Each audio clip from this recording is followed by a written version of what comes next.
Welcome everyone to the Northern New England chapter's first SABR Day event.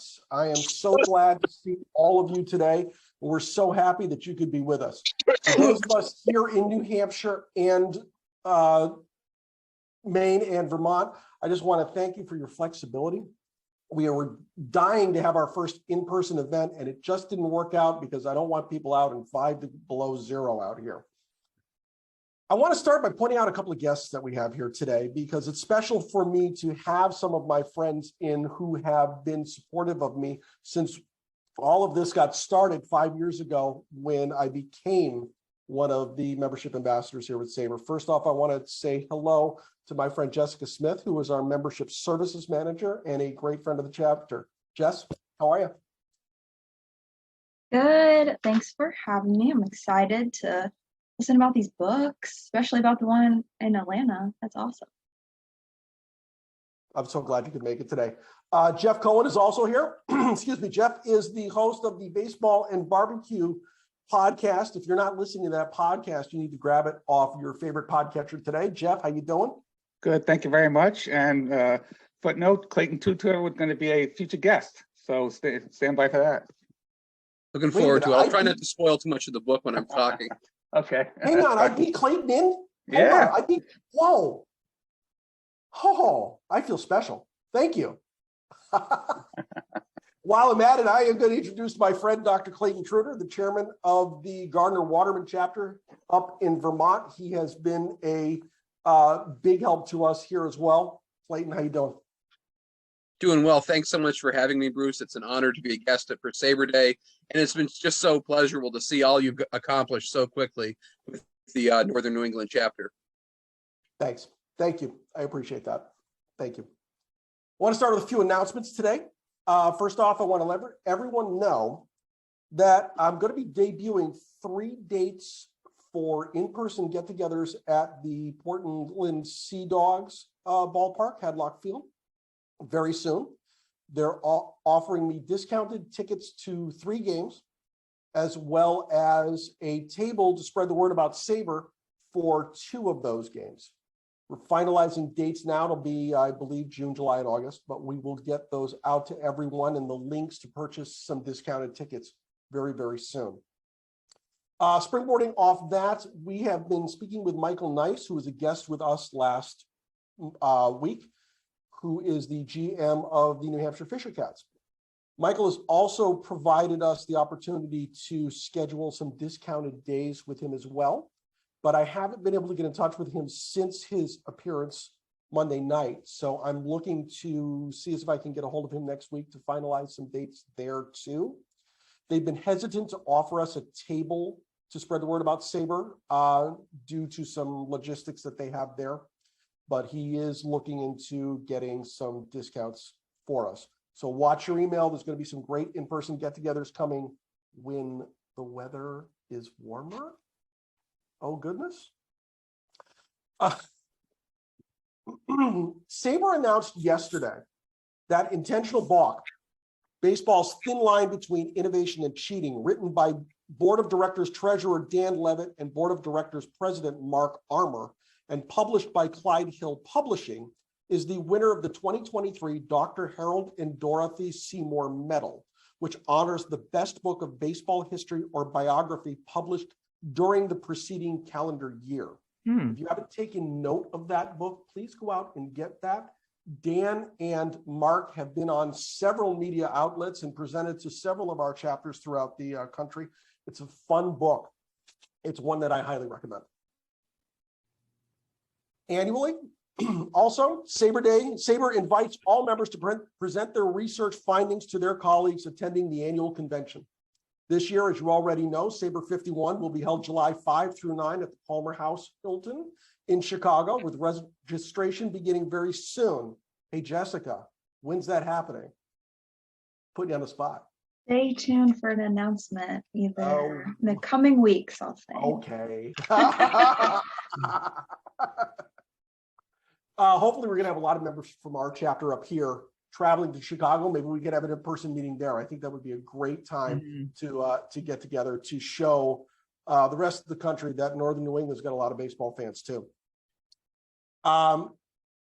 We've made a call for presentations. The submission deadline for SABR 51 abstracts is 11:59 Pacific time on Friday, February 26th. Oral presentations are expected to last 20 minutes, followed by a 5-minute question and answer period. Posters will be presented with the author on hand to discuss the work during a poster session of 60 minutes, and they will be remaining on display throughout the convention.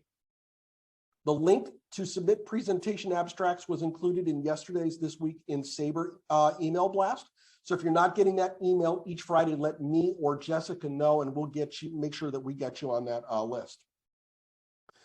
Now, keep watch on your email. There is a special election being conducted by SABR beginning the 15th of February. The SABR Board of Directors are recommending adoption of 3 proposed changes to the bylaws intended to increase member participation in SABR governance, add new voices to board discussion, allow for more turnover in board membership, and provide safeguards to ensure that the 4 officers have had some prior board experience. An online ballot will be sent out from tellers@sabr.org to all eligible voters on Wednesday, the 15th, with the voting period remaining open until March 1st. All right. Got the announcements out of the way. Now it's on with the show.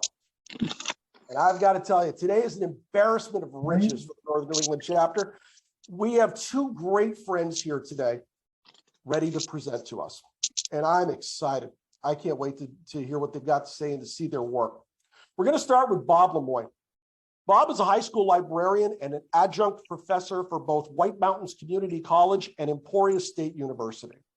Over the last decade, he has contributed to a plethora of SABR biographies, articles, and research topics.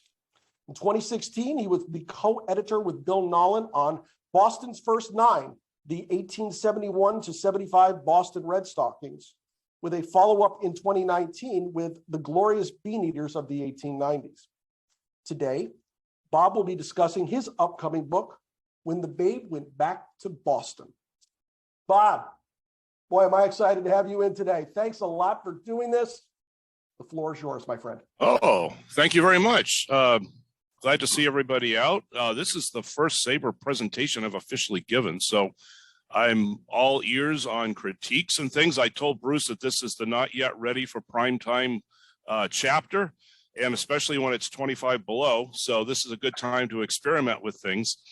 I'll go ahead and you should be able to share screen. Yep. Okay, everybody got me there? Yeah. Okay. Yes, I've been interested in this aspect of Babe Ruth for quite a few years. That being the aspect of 40 out of shape and not knowing where your life is going, because I could relate to that Babe Ruth far more than the Babe Ruth of mythology and home runs and great accomplishments. I've always been interested since my grandfather, who was born in 1913, said that he once tried out for the Boston Braves. And in my kid's mind, I always envisioned him, since I knew Babe Ruth finished there, that he could have played with Babe Ruth, which would have been a 1,000,000,000-to-1 shot. But I've always felt this connection to the Boston Braves. And of course, SABR has let me get into all these different things as the books that you've mentioned. I want to mention this picture that I chose. You probably are not as familiar with this picture of Babe Ruth as other ones. This pretty much symbolizes what this book is a lot about. This is taken in Wrigley Field, Chicago, 1935, around July. Ruth is bundled up, somber, nearly grief-stricken, puzzled, not celebratory at all, because nothing went well in 1935 for him. This was his, if you don't know, his last year. Things fell apart, even though it was, it started out with great fanfare that here he was coming back to Boston. So what my book does is start with Ruth from his time when he said he was going to probably retire at the end of 1934 and going through 1935. following it kind of month by month. And this Boston Braves team is something else of historic nature, of how bad, truly, truly bad they were. And so that's always fascinated me as well, of how all this really happened. So this is what I'm going to walk through with you today. So a failing hero and a forfeited franchise is basically what happened in this time frame. And I like the quote from Grantland Rice, who said, "So few can appreciate the shock that suddenly comes when all dreams and all illusions suddenly blow up. When one suddenly feels tired and old and out of date, bewildered and a trifle dazed, wondering what it is all about." And of course, he's referring to Babe Ruth in that situation there. How do you go from being the most familiar, famous person on the planet to somebody that nobody wants?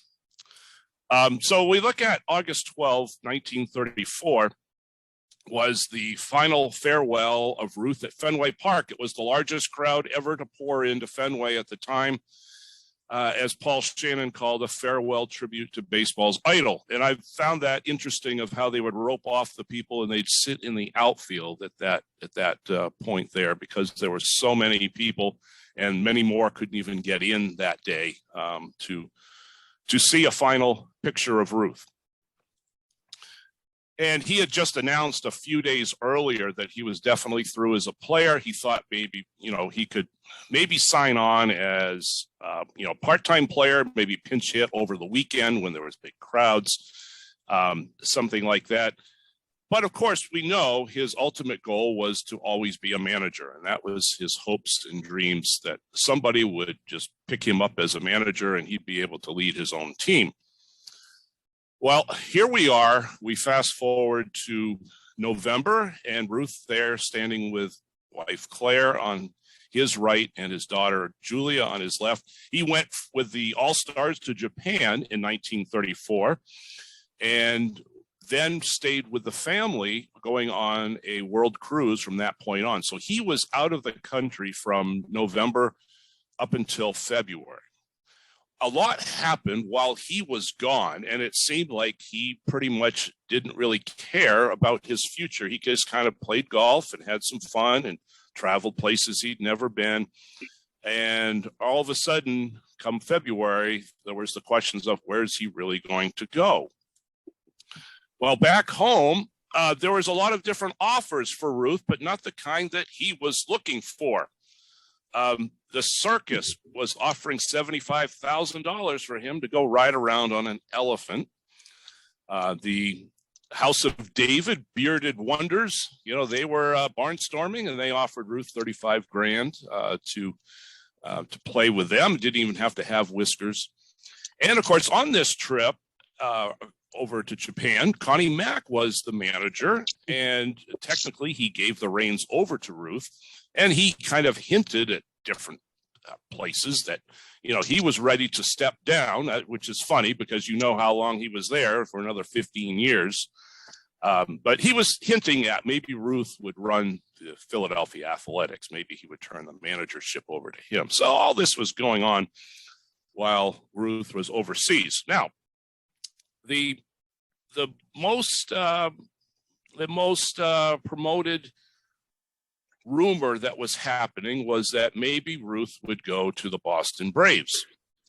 Well, it was definitely the team that was the most desperate for anything. So my book kind of talks about this other person who was so desperate, that being Judge Fuchs, the owner of the Boston Braves. And if you don't know about Fuchs, here's a little bit of a nutshell here. Born in Germany in 1878, parents were Orthodox Jews who emigrated to the U.S., and Emil grew up in New York City's Lower East Side and lived in university settlement housing. And that's where he played baseball, played a version of One Old Cat, and then took evening law classes at New York University, moves his way up into his law career, and becomes New York City magistrate 1917, 1918.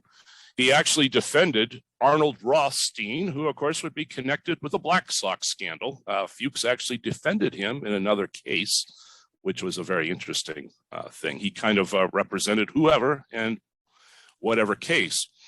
And he was also friends with John McGraw. He would attend the Polo Grounds. And at one point at the Lambs Club, he was there with McGraw, and McGraw pointed out George Washington Grant, who was the owner of the Braves at that point. And he said, you know, Judge, Grant's looking to sell. He said, you ought to buy yourself a baseball team.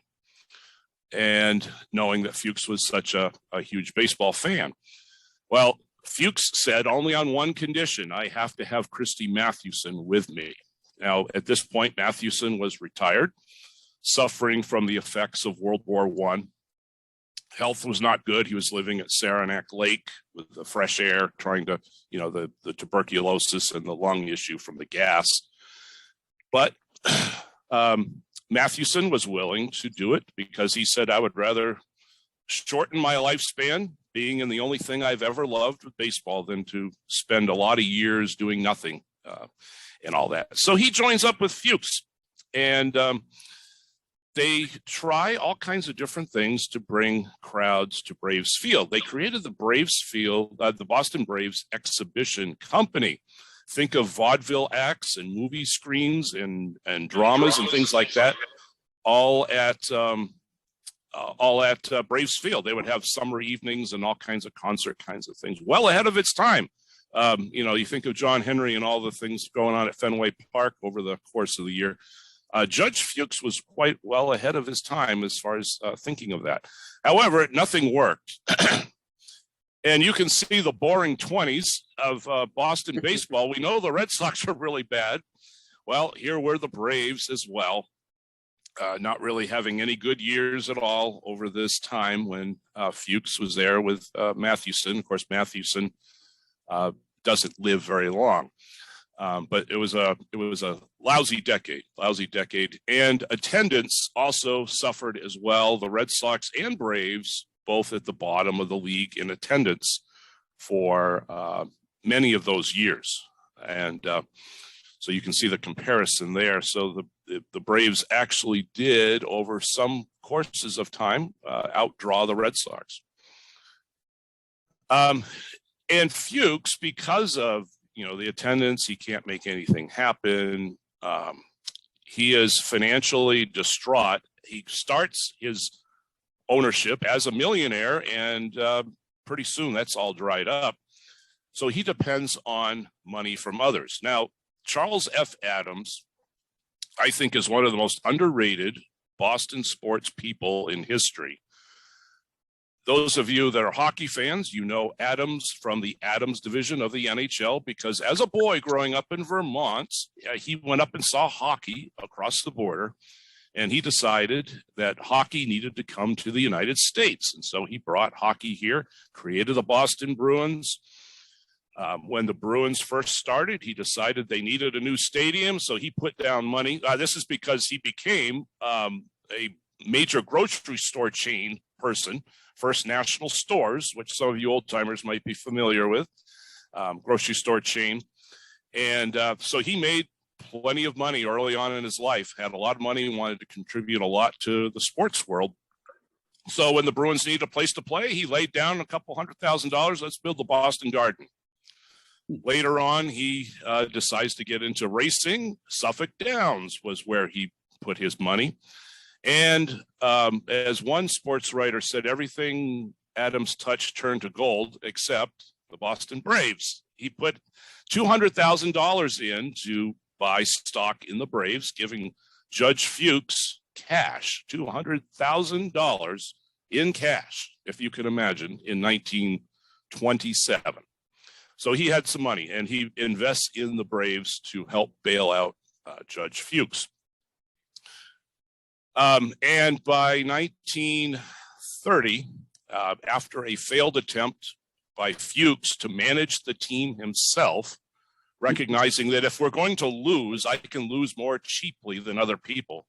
He gave a chance at managing, but then decided I really do need a manager. And so Bill McKechnie is hired, and he had a lot of experience and was able to resurrect the Braves to respectability. If you notice here, 32, 33, 34, actually 500 plus seasons, which was pretty good for a team that had very little money. And there were two other things that were happening. Well, three other things, really. Of course, we're into the Great Depression now. And we're at the point of, I'm sorry, I'm on the wrong slide here. I'll be on the next slide. But the financial pitfalls that he had during 1923 to 33, he loses well over $250,000. He had actually borrowed $189,000 from St. Louis and the Giants to stay afloat. And so he was behind in that. And in 1932, the National League has the Braves stock as collateral. So he's not even really the owner except in the public eye because he is vastly in debt. But Charles Adams comes along again and throws down more money and saves the day again. And so Adams now has $500,000 invested in a team that he doesn't even want. But it keeps the Braves afloat.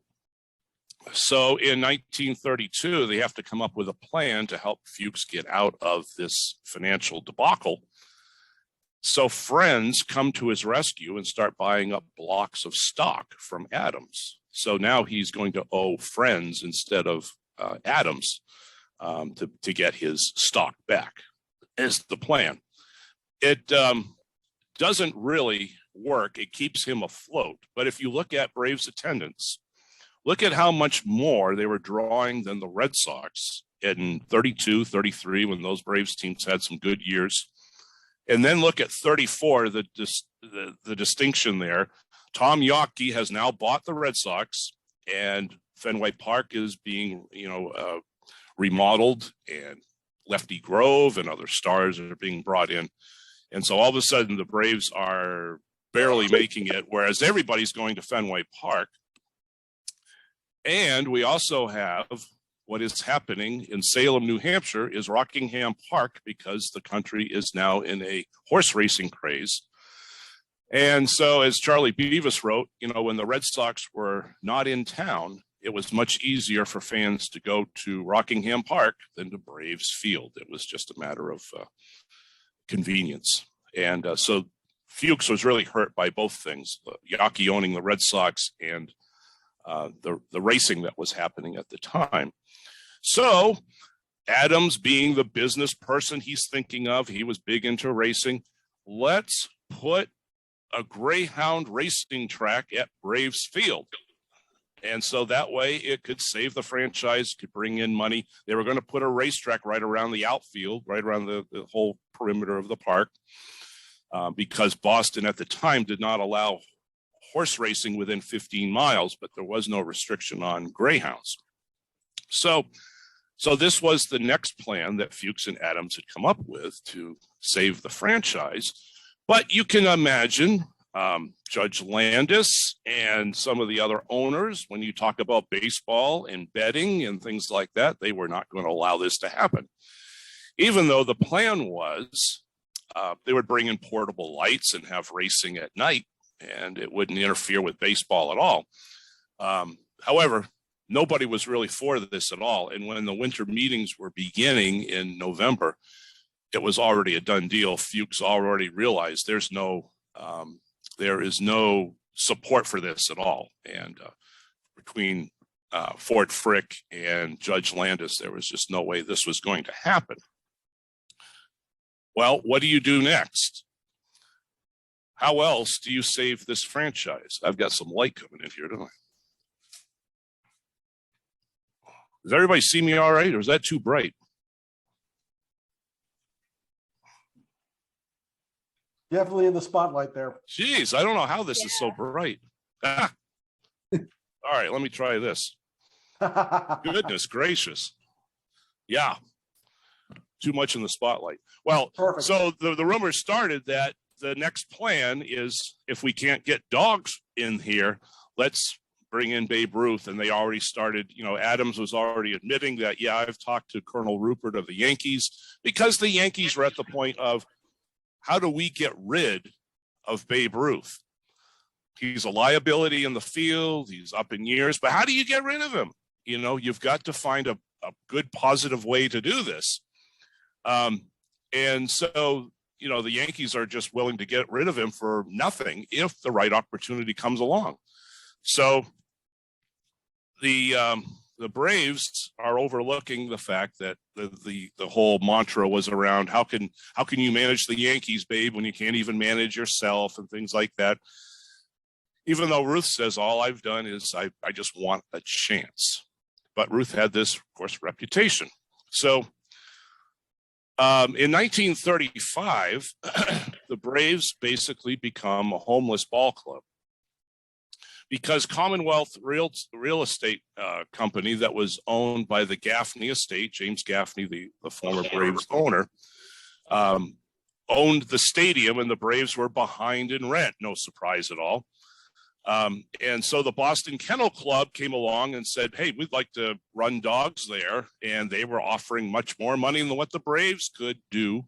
So all of a sudden they made a deal with the Kennel Club, and the Braves no longer had really a place to play. So the National League had to get involved, and they took on the lease of Braves Field. And so now the Braves owed the league rent. And the National League had to provide them a loan just to get to spring training. Well, in order to try to get on a financial, to get financially stable here, Fuchs devises an advanced ticket sale drive. The only way the team was going to survive is if fans bought things well ahead of time in packs of tickets. And so this was going on, and the National League is still looking for a buyer for the team. But then Plan B is set in motion in February of 35 because Rupert and Fuchs come up with a plan. We're going to basically give Babe away for nothing because this is a great opportunity for him. And the opportunity involves he becomes an executive. He becomes the assistant manager. He gets share in the profits in the stock. He can become part owner.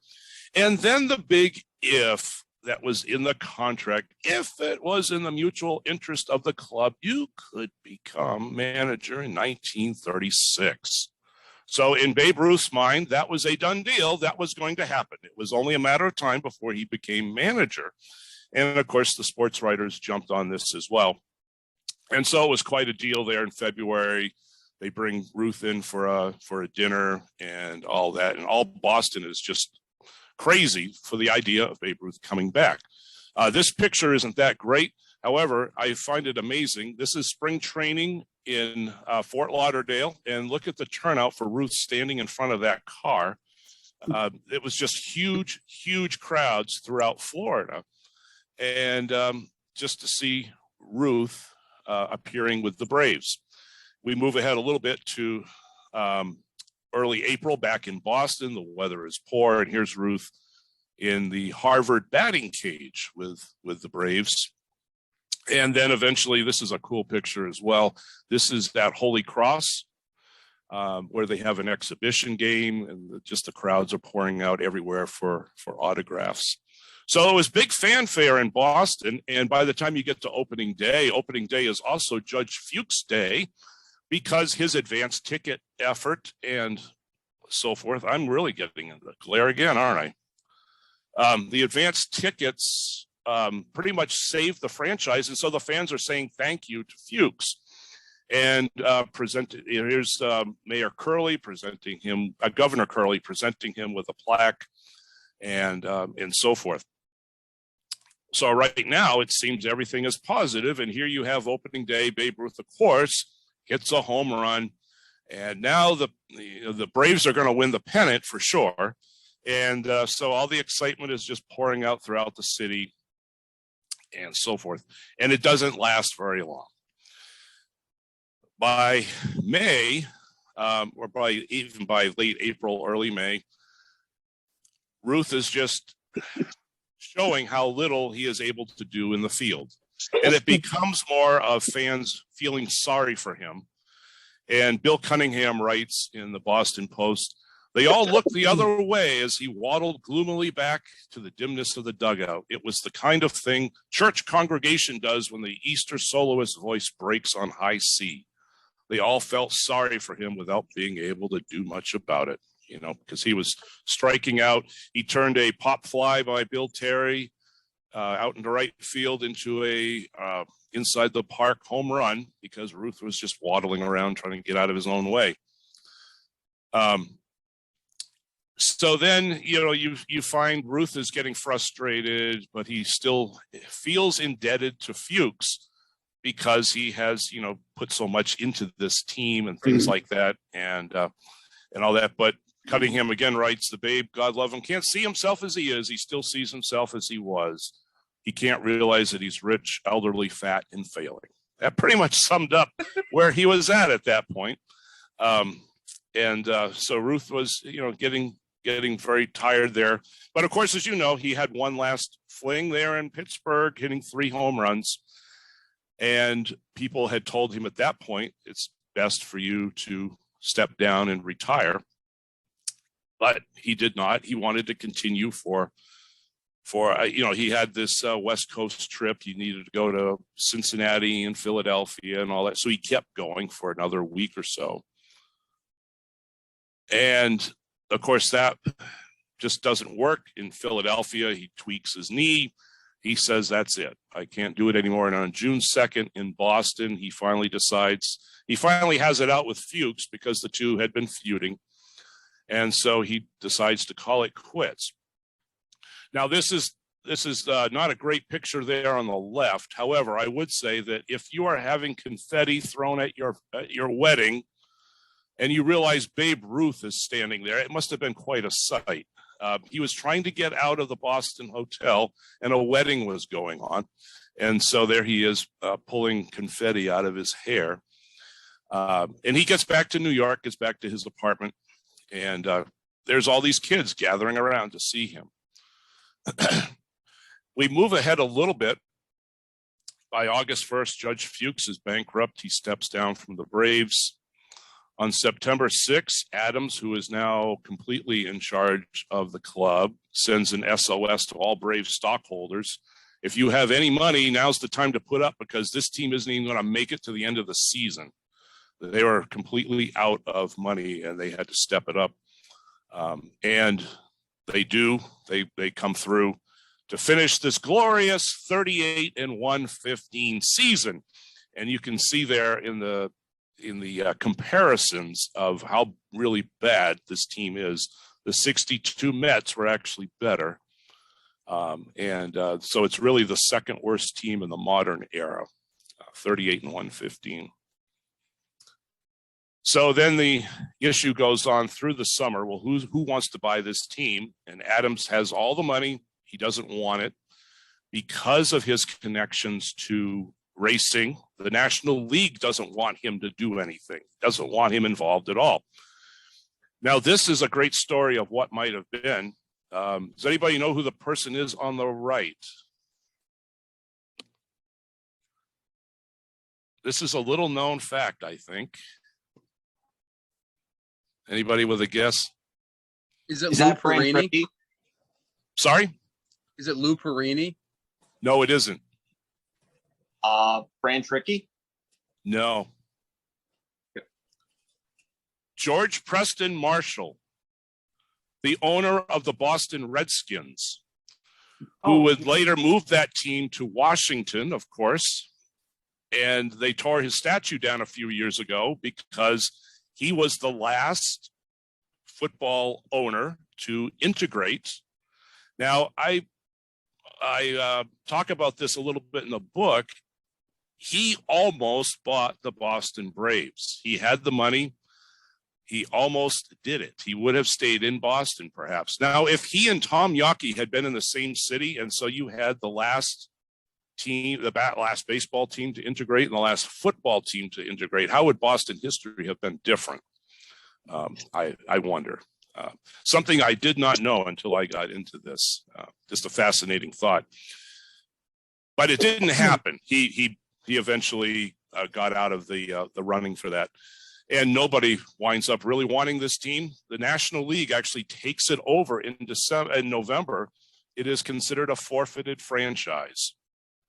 And then later in December, Bob Quinn comes and is able to buy with Adams' help. Adams funds Bob Quinn. And so Bob Quinn has now a number of years to pay Adams back. Bob Quinn coming from the Brooklyn Dodgers and so forth. But Quinn is able to stabilize the franchise, which now will be called the Bees because they dropped the Braves name. And basically the franchise ended at this point and a completely new franchise began. Not a lot of people realize that, at least on paper. On paper, it was a completely different franchise. And so Quinn comes in and so forth. Well, that was where I thought the book would really end, was really summarizing the end of 1935. And I never realized I would go in the directions that I did of following Babe Ruth through to the end of his life. We know that he had these dreams to manage that never happened. We know that eventually he got cancer, he died young. But what I didn't realize was looking at Ruth, the person, and thinking about his unfulfilled hopes and dreams and what he was able to see for fulfillment at the end of his life. In 1946, he becomes the consultant for the Legion Baseball. And his job working for Ford Motor Company was to tour the country talking to kids.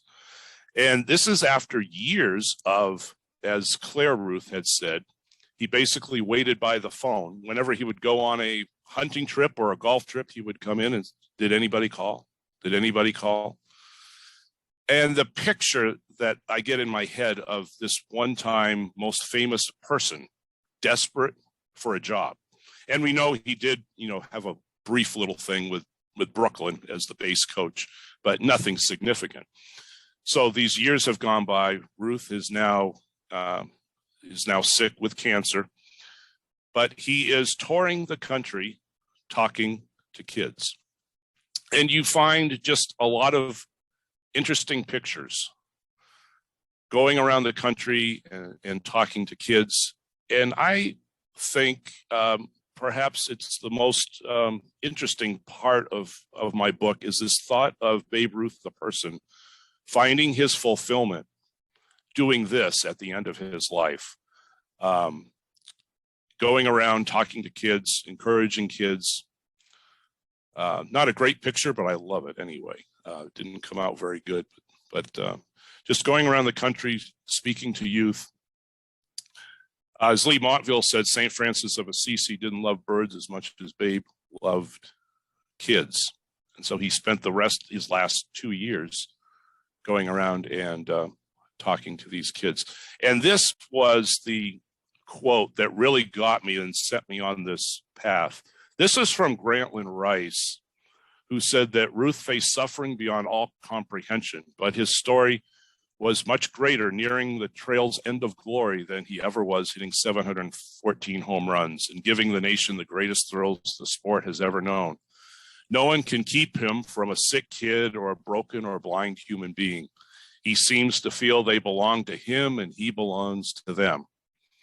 He will travel the few remaining miles for the betterment of the cripples, the heart-weary, the underprivileged, those who might need help and inspiration, as he once needed such help so badly.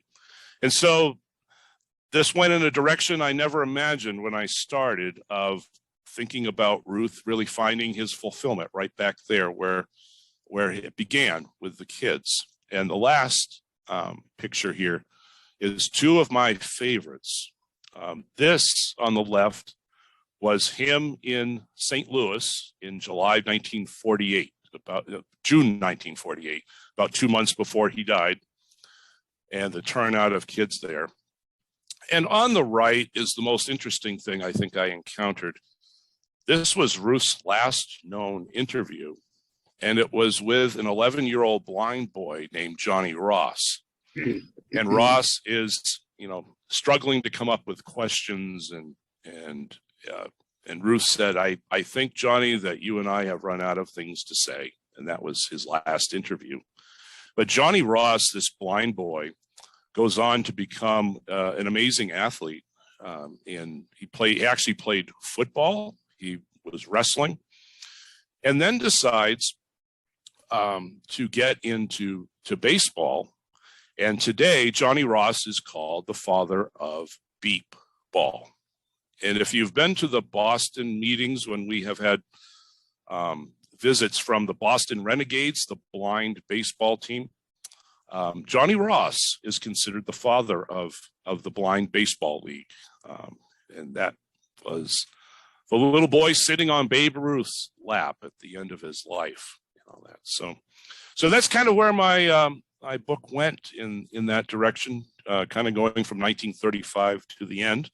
And I found it very fulfilling, and although very long, it probably took me too many years off and on for this, but I found it very interesting. And I'm right now working on the final proofread for McFarland. So this should be available in March, April, somewhere in there. So that's what I've got. So I'd be interested in any questions or comments anyone has. Bob, it's a really lovely book. And I like how you had, you know, the little snippets to have also with the pictures. I think it was a really nice presentation, Bob. I think it was well Thanks. done. Thank you. Congratulations. Bob, I've got some comments and questions. First of all, I'd like Please. to say, I think there are very few books that have ever been written that I'm more the target audience for than this one. I just cannot wait to get my hands on this. It's about 20 different things that interest me, all combined into one book. I mean, particularly the stuff at the end particularly strikes me. One of my best friends, Jared, plays on that Boston Renegades, and has been a part of that for many years. I have a couple of just almost, I guess I would say, geographical questions of interest from your presentation. First of all, is that the location in Worcester where Holy Cross plays baseball now, or is that a different? I don't really know the history of their ball field in Worcester. I believe it's the same one. Yes, I believe it's the same field. I can't say that for sure.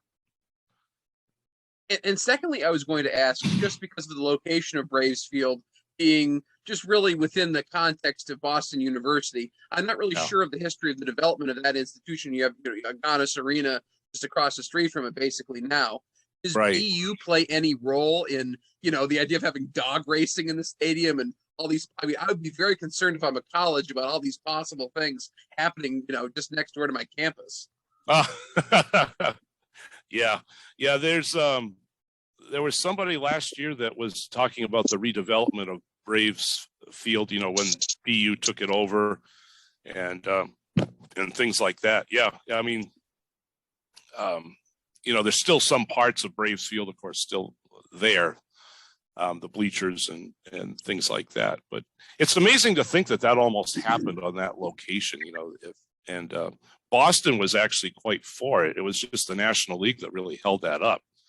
You know, I think particularly, I mean, BU at the time was this very piously Methodist school. I mean, its profile has changed dramatically. I mean, I'm trying to think the leadership, they're trying to think about having a dog track next door. Must have been quite the fear for them. Yes. Well, but Braves Field was ahead of, I mean, Fuchs was able to get Sunday baseball long before they could get it at Fenway, you know, and things like that. Fuchs was very much a proponent of Sunday baseball from the time he was a kid in New York growing up when they wouldn't let him play on Sunday, you know, and he pushed the envelope and was getting petitions and things like that. So, yeah, it's they were able to do more at Braves Field than they were at Fenway. And those Sunday doubleheaders were pretty much probably saved the franchise for a little while. I cannot wait to get my hands on this book. I'm so excited. Bob, this was a tremendously interesting presentation. Thanks. Liked all of it. One question I had, I just saw some snippet online somewhere that indicated that the Braves almost moved to Baltimore sometime in the 30s. Yes. Did you find anything about that in your research? Yes. As a matter of fact, there was also a possibility of Montreal. Both of those cities were really interested in having the Braves come. And there was a whole grassroots movement in Baltimore that was very much committed to doing that. Now, imagine if either of those cities had gotten the Braves, of how different baseball history would be. Oh my! You know, and it's it was great possibilities, but the National League was hesitant to move anybody. And so, yeah, but and Adams was at the point of, hey, anybody that's interested probably could get it. You know, he didn't have much loyalty to baseball. He was a hockey guy. He was, you know, he was the racing guy, and he didn't have much interest in baseball. But he got in over his head, putting so much money in, and it took until the next era there. Who was it? Somebody mentioned the next owner. The three little steam shovels there, the new guys. Perini, yes. Yeah, it was only at that point when Bob Quinn put together that group that included Perini and the others that Adams finally got his money back in the 1940s after all these years of pouring money in. Bob, I wanted to ask, in your research for this book, did you uncover any further information on the collective feeling of Babe Ruth being unable to control himself and therefore being unable to manage a team after he retired as an active player? I guess what I'm trying to say is there any further information about anything that was said? Was there some sort of a collective that said, we want Ruth out of baseball for the transgressions of his playing career, anything like that? There was never anything that was publicly spoken. Whenever owners like, I'm trying to think of who particularly said that. I think it was the owner. It was Clark Griffith, actually, who said Babe Ruth is great managerial caliber, but not here. You know, and so everybody boasted about how he should make a great manager, but you know, we just don't have the opportunity here. The closest was Detroit, and Frank Navin had apparently contacted him in 1933, I think, before Ruth went on a trip, and Ruth kind of dilly-dallied and didn't get back to him very quickly. And then that job went to Mickey Cochran, and then they won the World Series. You know, it was that kind of thing. So, but there wasn't at least a public issue in the owners meeting in 34. The American League owners were sitting around talking about what to do with Ruth. Nobody wanted to take him on, but everybody was afraid that he would come back to haunt them. You know, if he went to the National League, they would bring in all this attendance and so forth. And the whole idea was when the Yankees came to town, there wasn't Ruth anymore. Could they sustain that? You know, but nobody wanted to take the investment of him. They knew he just couldn't play the field, and giving him a manager job was iffy. But there wasn't a whole lot directly said, you know. But it seems to be an undercurrent. There still always was this radical, crazy Ruth, which had pretty much gone away by the time he was 40. I mean, he was slowed down.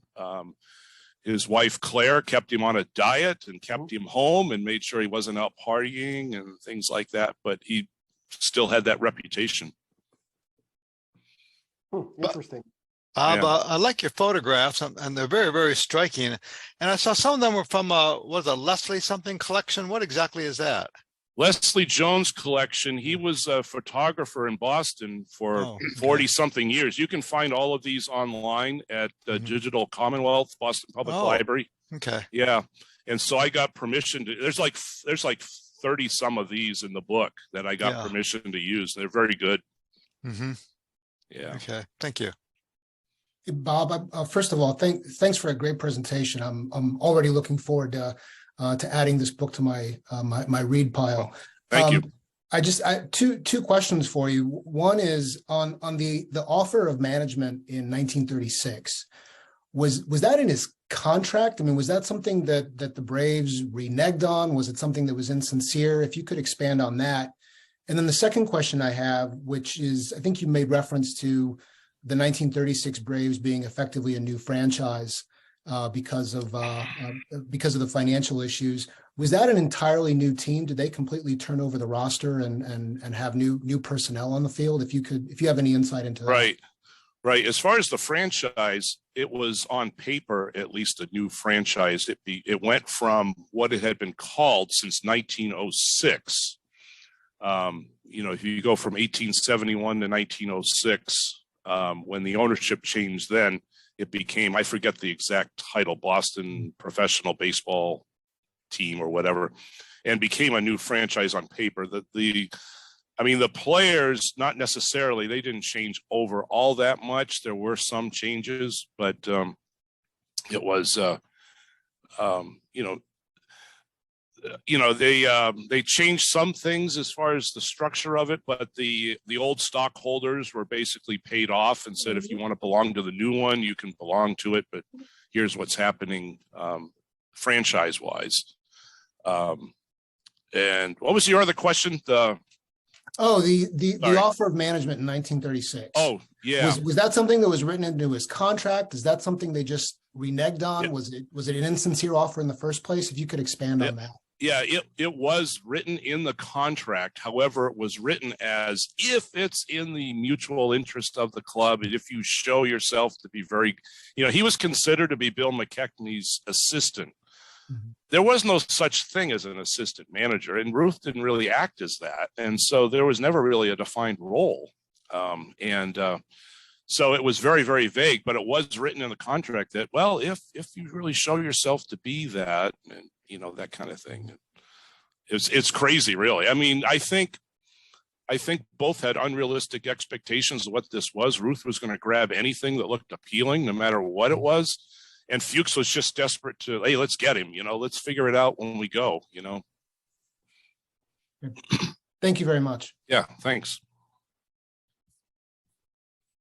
Do you might have mentioned this, but if Fuchs hadn't come along, were there any other opportunities sort of in the air? Where would he have, do you have any idea what he would have done without Judge Fuchs coming along? You mean the Braves in 23 or? No, Babe in 34, 35. Oh, if it hadn't been for Fuchs, would Ruth have done that? Ruth had come to the Braves, you mean? No, what I'm trying to ask, if Fuchs hadn't made the offer to Babe. Oh. What would Babe have done? Was there any other thing on the back burner that he could have turned to? The circus. No, there really wasn't. And all the managerial positions that had been rumored, Cleveland, and so forth, all pretty much had evaporated by the time he gets there in February. And the Braves are the only thing that's really still tangible.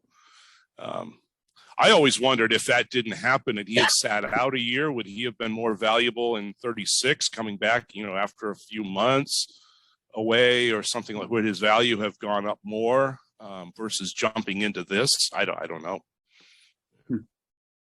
Thank you.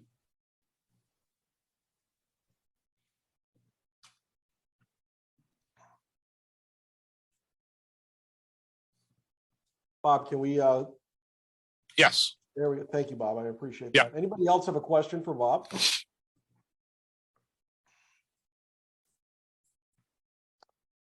Well, Bob, I want to thank you very much. I'm really excited about this book. I can't wait for you to get it out there. You're saying it's going to be out, what, March, April? Should be somewhere around March, April. Yeah. Well, I'm sure you'll let me know when you'll finally get a date. I'll be happy to make sure that everybody knows that. I'm sure it's also going to be available at just about every outlet you can possibly think of. Yeah. But thank you. Oh, no. Thank you. I really appreciate that. Thank you very, very much. Great presentation. And this actually leads into Atlanta being Loserville because they went from Milwaukee to Atlanta. That's. It is such a perfect segue. Thank you. See, I was looking for a segue. I had nothing.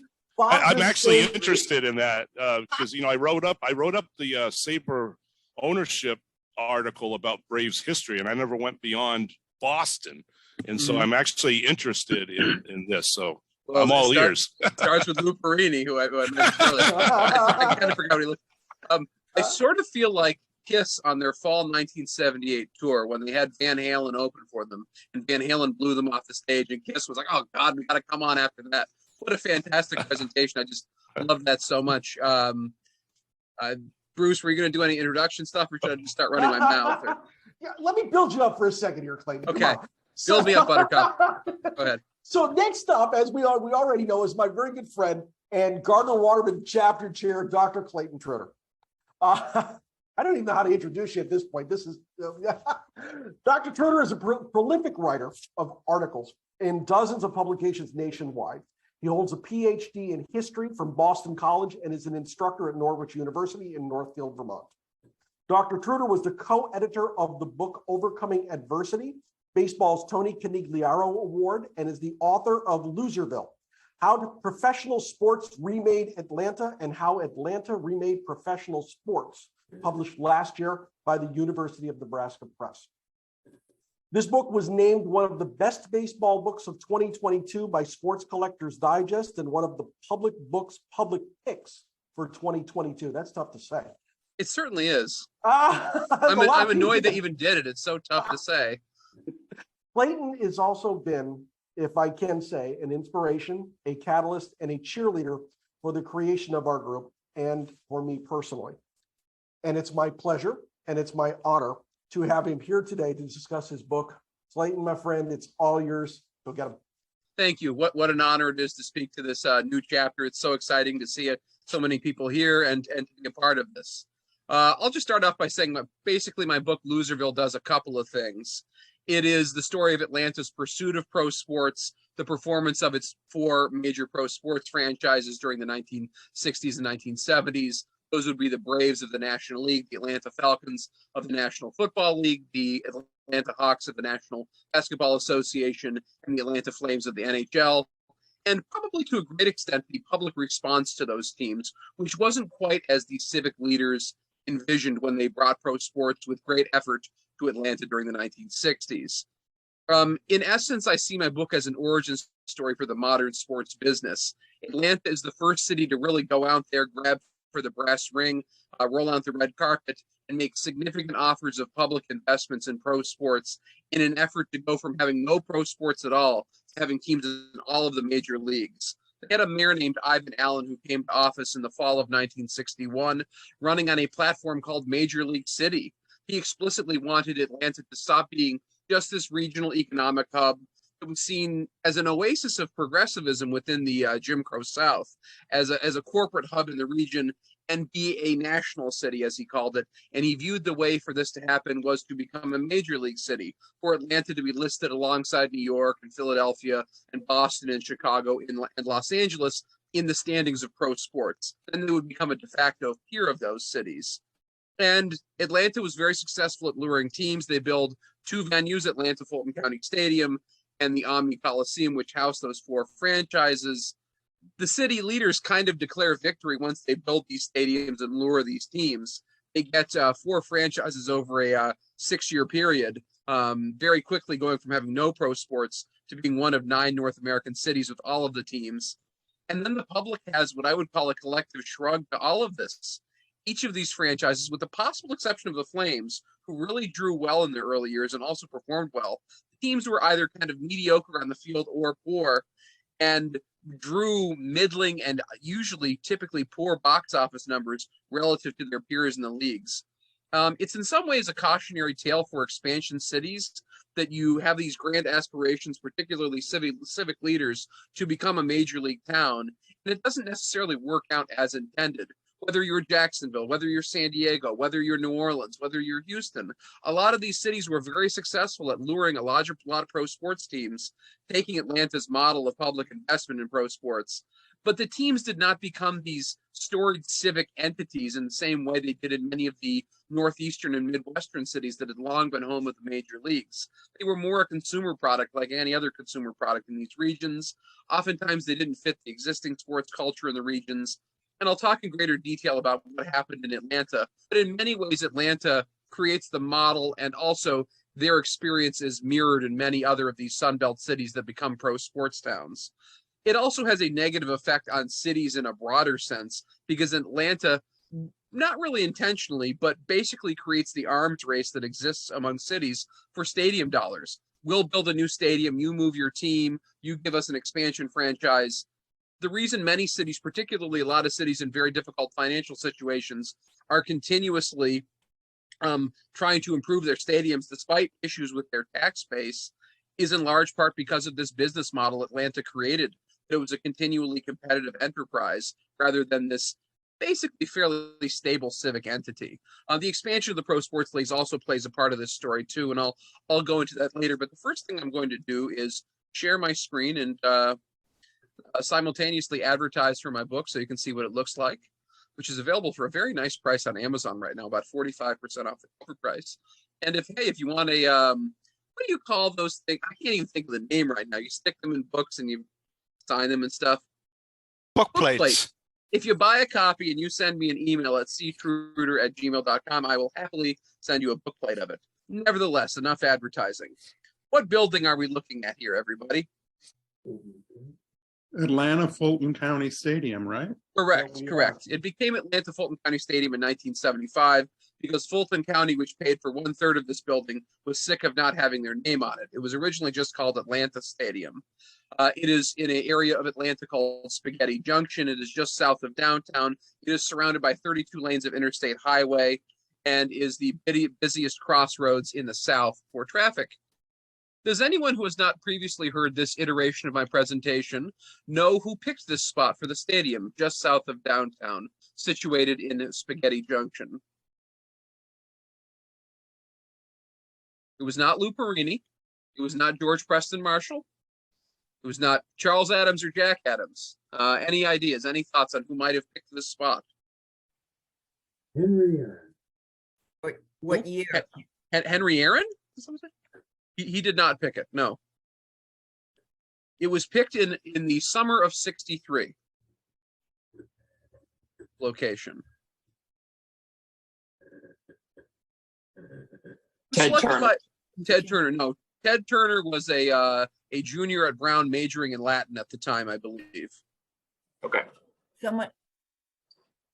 I'm sorry, who? No, it was me. You did not pick this location, I assure you.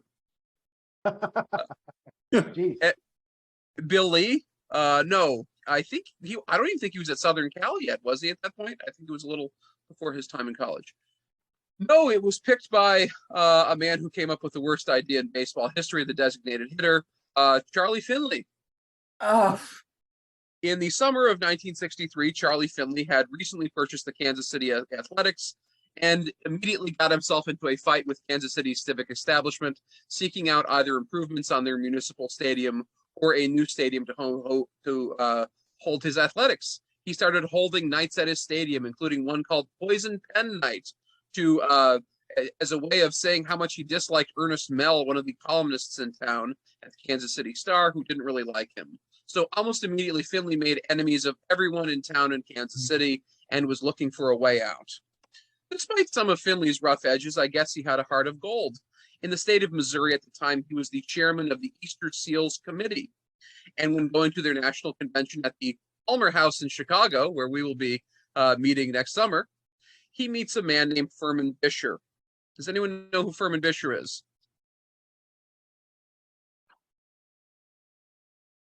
Furman Bisher was the sports editor of the Atlanta Journal, which was the afternoon newspaper in the city. They're now the Journal-Constitution. They initially just had a shared Sunday paper, but eventually in the early 90s became the same publication. Furman Bisher was the Georgia State chairman of Easter Seals, and they met up at the Palmer House, had a couple of drinks, had a nice supper, and Furman said, "I hear you have a stadium problem." And he proved a nice shoulder to cry on for Charlie Finley. And he said, "Guess what? We just elected a mayor who ran on a platform of bringing Major League Baseball and all the other pro sports to town. Why don't you come with me to Atlanta?" So the next day they get on a plane for Atlanta and head down there, and Bisher tries to figure out some potential stadium sites. They look at 6 different spots around the region. Finley doesn't like any of them. They call up the mayor of Atlanta, who's a man named Ivan Allen, who is both probably the most progressive political leader in the South in the time period. He's the only Southern politician who testified on behalf of the 1964 Civil Rights Act. There were over 200 who testified against it. Ivan Allen stood alone on the other side, being in favor of it. He had really finished the gradual desegregation of businesses, in particular in Atlanta, desegregated city schools, was a major figure in the city, and was also trying to get pro sports in town. Ivan Allen said, "On your way back to the airport with Charlie Finley, why don't you look at that spot just south of downtown that is open right now?"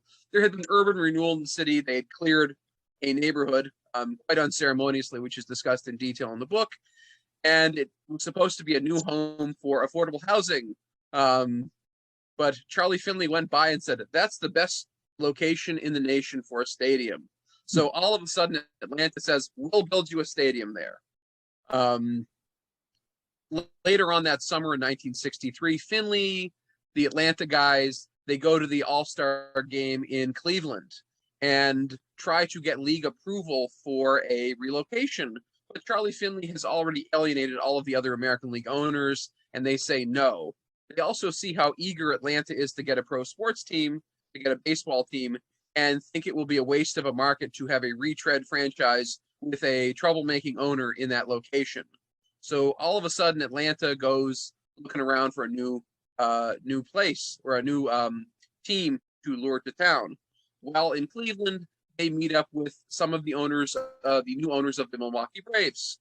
In the summer of 1962, a group of basically rich kids from Chicago, the sons of a lot of different Chicago fortunes, including the son of the guy who started the Palmer House, as well as the guy who started Seaberg Jukebox, Johnson Wax, several other, an executive from Sara Lee, and a couple of other big companies based in Chicago.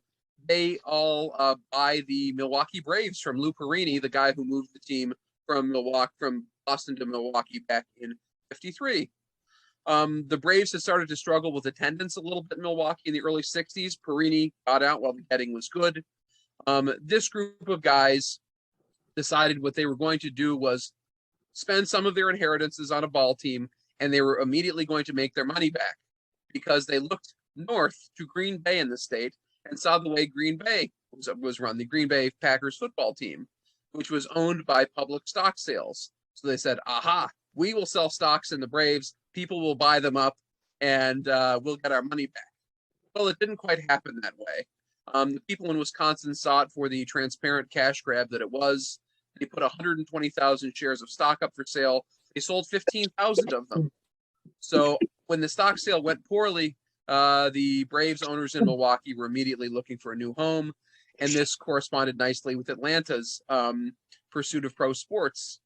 It takes a while to get things together. Atlanta says they have a secret club they're going to bring to town. Eventually, in October 1964, publicly, the Milwaukee Braves ownership votes to move to Atlanta. That triggers the building of a stadium in Atlanta.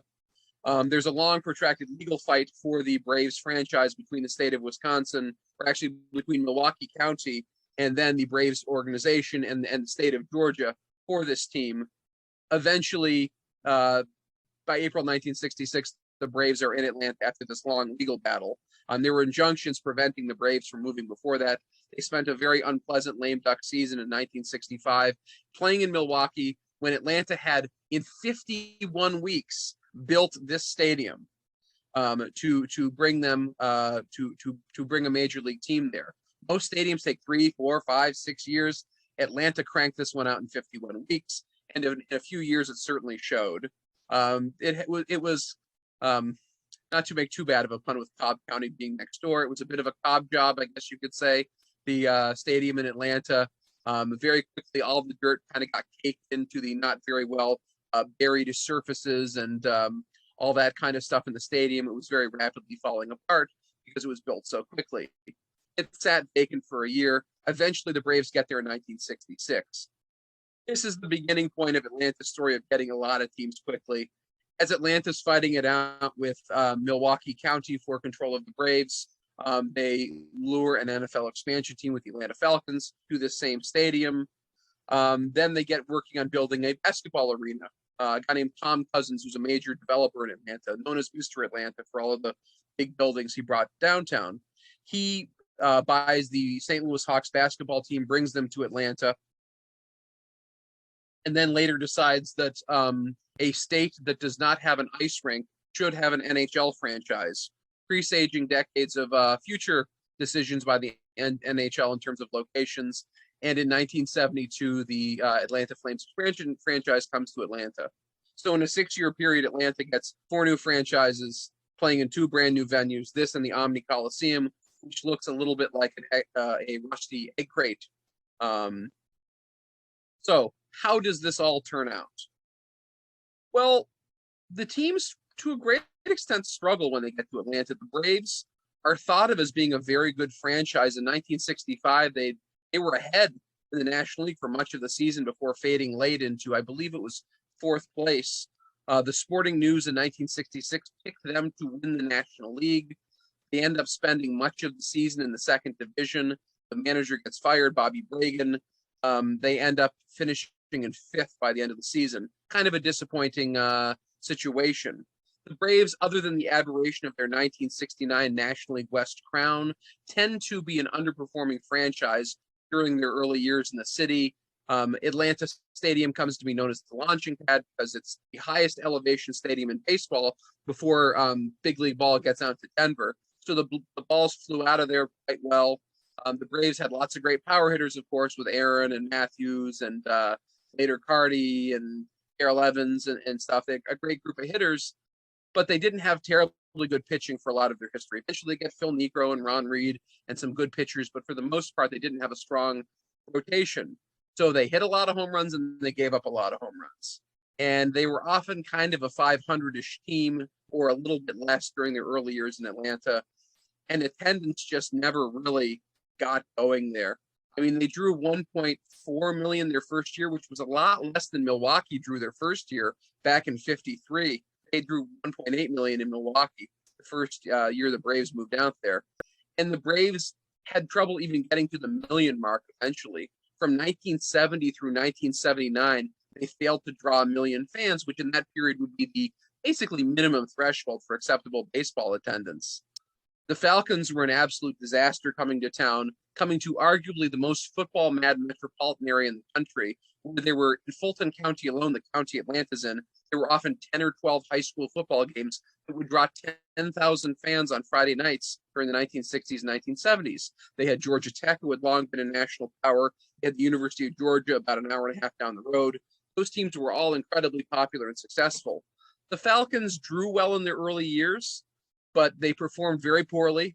They failed to make the NFL playoffs until 1978, had just 1 winning season in their first 12, and ended up having a very strange phenomenon, one that's basically a pro football phenomenon, this issue of no-shows. Because football has such a short schedule, there's a tendency for people to buy season tickets for the teams. It's a relatively affordable season ticket relative to the other leagues because it's such a short schedule. The Falcons, in the latter half of seasons when they were not succeeding, often had 10, 20, 30, 40, 50,000 no-shows at their games in this 58,000-seat stadium. They broke the NFL record for no-shows in 1974 by more than 100,000 empty seats. They had 2 games with fewer than 10,000 people in the stands in 1974, where every single ticket had been sold. People just didn't want to bother going to the games because they were so bad and it was an unattractive matchup. So the Falcons were a complete disaster. The Braves had kind of absentee owners with the Rover Boys, as they were known, from Milwaukee, who owned the team. They had a guy named Bill Bartholomew, who ended up being essentially the face of the franchise and a very well-respected guy in Atlanta. But for the most part, the ownership was out of town until Ted Turner buys the club in 76. The Falcons had a very successful insurance man named Rankin Smith buy the club, who was great at selling insurance, but ran his football team like a mom-and-pop operation. He had insurance guys serving as GM of the franchise. They had a draft in 1967 where they selected 14 players, and not one of them made the team. This is an expansion team, too, that had been 2-12, 3-11 the previous year. And none of these guys they picked could even make the team. They traded their first-round pick away, but the second through, I guess it was a 12-round draft at that point, I believe, none of those guys even made a bad NFL team. The Hawks came to town. They were a very good franchise. They'd been very strong in St. Louis. They were in the Western Division, which is what they called conferences at the time, Western Conference Finals, 2 consecutive years when they came to Atlanta. and they were the worst drawing team in the NBA both of those years. They, for much of the 60s and 70s, drew roughly half of the NBA average attendance. There's a few reasons for this. Certainly, this is not a strong basketball marketplace. There's certainly, being in the Jim Crow South, is a strong racial component to this. The Hawks had an all-black starting five in their early years in town, and the audience there certainly wasn't attuned to supporting that team. Eventually, they bring in Pete Maravich, the most popular basketball player in the country, just like they had Hank Aaron, who was arguably the most famous baseball player in the country.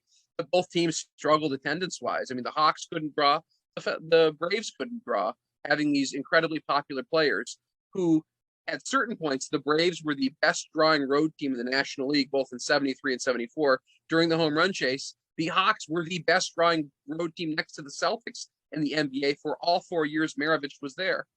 And the team struggled with Maravich there. Suddenly, this team that had been broken up, that was very good, you just had Maravich and then some guys around him that wasn't very good. So that kind of failed too. The Flames, the team in Atlanta that actually leaves, was probably the most successful franchise during the 1970s in the city.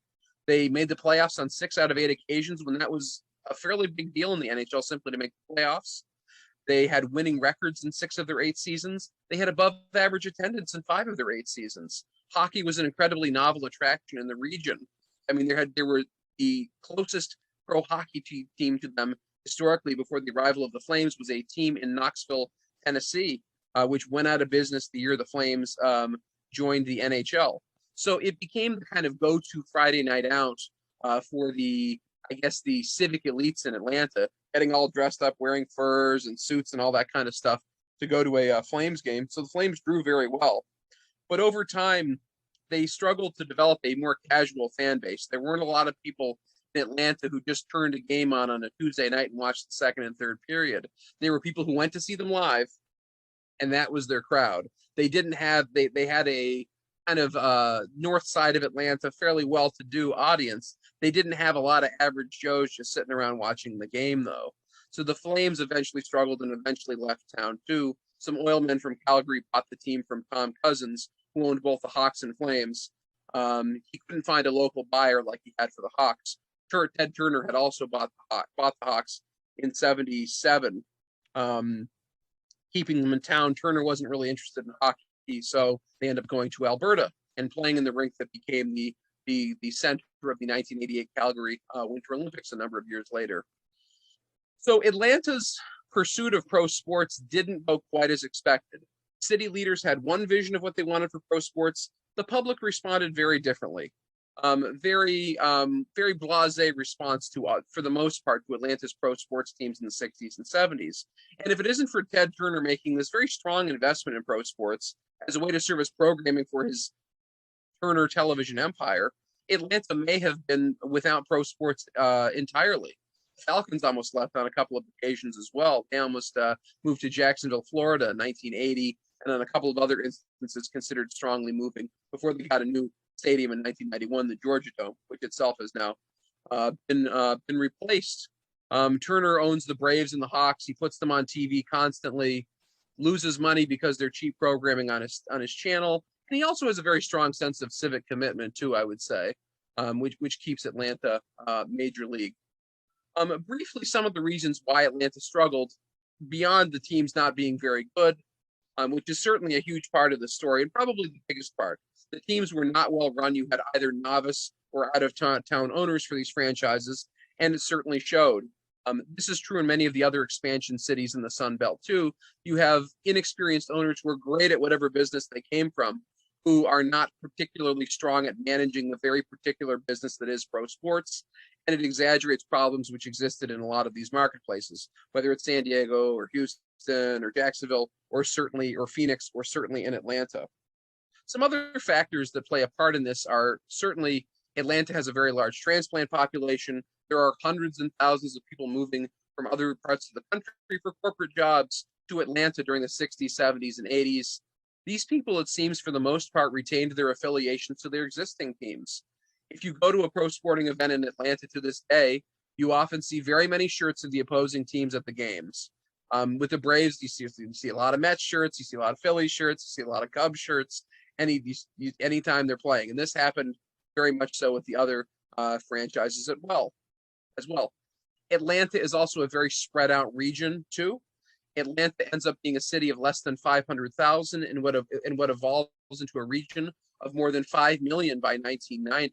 So less than 10% of the region's population actually lives in the city of Atlanta. So if you drive into the city for work, drive back home, the idea of driving back in, particularly on a weeknight, is kind of an ordeal in terms of going to a game, fighting Atlanta's traffic. There's also the aspect of the location of the stadiums, in particular Atlanta Fulton County Stadium. There was very little in the way of amenities around it. This had been an urban renewal site intended to be a place for affordable housing in what had been a very poor neighborhood. Many of the neighborhoods surrounding Atlanta Fulton County Stadium remained very poor neighborhoods that were also neighborhoods that often had a lot of crime in them too. So a lot of people considered the location unfriendly, unfamiliar, unsafe, some people, in terms of going to these venues. There's also the aspect, particularly for African-American sports fans, of the location of these stadiums. You'd had a predominantly African-American, despite not being particularly wealthy, a very stable neighborhood that got torn down in the name of urban renewal during the late 1950s here, that was supposed to be replaced with 10,000 units of housing. The minute any pro sports franchise shows any interest, I buy affordable housing, let's build a stadium there. It cultivated a great deal of resentment toward the franchises there. And for many people, particularly in these working class neighborhoods around it, the stadiums were seen almost more as a potential employer as opposed to something you're going to go patronize. So it creates a hostility toward these franchises for many longtime residents of the area whose neighborhoods were, in essence, invaded by noise and light many times a year as a result of the games, and who had been promised new housing and didn't get it in this particular location. So there's certainly that demographic. There's that aspect of it as well. And I would say, I think this is a kind of an underrated aspect of the story. Locals had long developed existing sporting passions before the big leagues got there, whether it was college football, whether it was pro wrestling, which was wildly popular in the region, drew much better crowds to the Omni than basketball did, certainly. Whether it was stock car racing, whether it was golf, whether it was boating, whether they were participatory sports or spectator sports, people in the region had things they supported long before the big leagues got there and didn't just give up on them because there were guys with Atlanta across their chest playing in town. Things get better eventually, and it's really because of a change in ownership after that first major league decade. Whether it's Ted Turner with the Hawks and the Braves, whether it's the Falcons, who had a change of ownership in the early 2000s, Arthur Blank, one of the co-founders of Home Depot, buys the team and really stabilizes the franchise. I mean, the Falcons aren't always strong. I mean, they were very good for 3 quarters in a Super Bowl one time, and they've had some good teams here and there, but they're much more competitively run relative to the other NFL teams than they were under the Smith family, who, by all accounts, by all of the players I spoke with, were great to deal with, were friendly, were kind people, but just they were out of their element running a pro sports franchise. So as ownership has improved, the teams in Atlanta certainly improved too. Beyond that, that's a basic rundown of the ideas of the book. I'd love to answer your questions and talk about any aspect of the book that interests you. Mr. Trutor, this was great. Very interesting because I've never been to Atlanta, but with what you're saying, there's a lot of flights there. Yeah, Mike, it reminds me of the situation since this that I see Tampa Bay and Miami with baseball and those franchises, that it would seem that the research really wasn't done on the population there, because both teams have struggled with getting people to go, despite, Tampa's got a terrible stadium and Miami's got this fancy one, and they still can't get people to go. It's almost as if they didn't do their research and made such assumptions, much like Atlanta did. Oh, So 100%. It's a cautionary tale, and it's extremely frustrating. And then we now have the ridiculous debacle, equally bad, of Oakland, and then up in Montreal, where there's a group that wants baseball back there. So would you be willing to, so is anybody listening to you about, when people make decisions about moving teams or putting a team there, obviously, the research, as you said at the end there, with what was popular there before they just plop these teams down. Catherine, thank you very much. A few thoughts. First of all, I don't think people are really listening. In Atlanta, they actually are. Atlanta, in many ways, learned from this. The city did a much better job negotiating their stadium deals in later generations. For one thing, when this stadium gets built, it's getting built on what was supposed to be affordable housing. The Yeah, latest so- generation of stadiums in the city, you had in 1973, Gotti Maynard Jackson got elected mayor, the first African American mayor of Atlanta, who just as Atlanta was becoming a majority Black city. The municipal leadership has changed its attitude towards such things, that you're not going to displace people to build a stadium. And if you are, you're going to pay for it. So when they built the Georgia Dome in 1991, it was built into the contract. First of all, in terms of contractors, a much greater affirmative action program, ensuring that there were many more African-American contractors who played a role in building the stadium. Secondly, also, there were several homes, churches, other entities that got displaced by that stadium.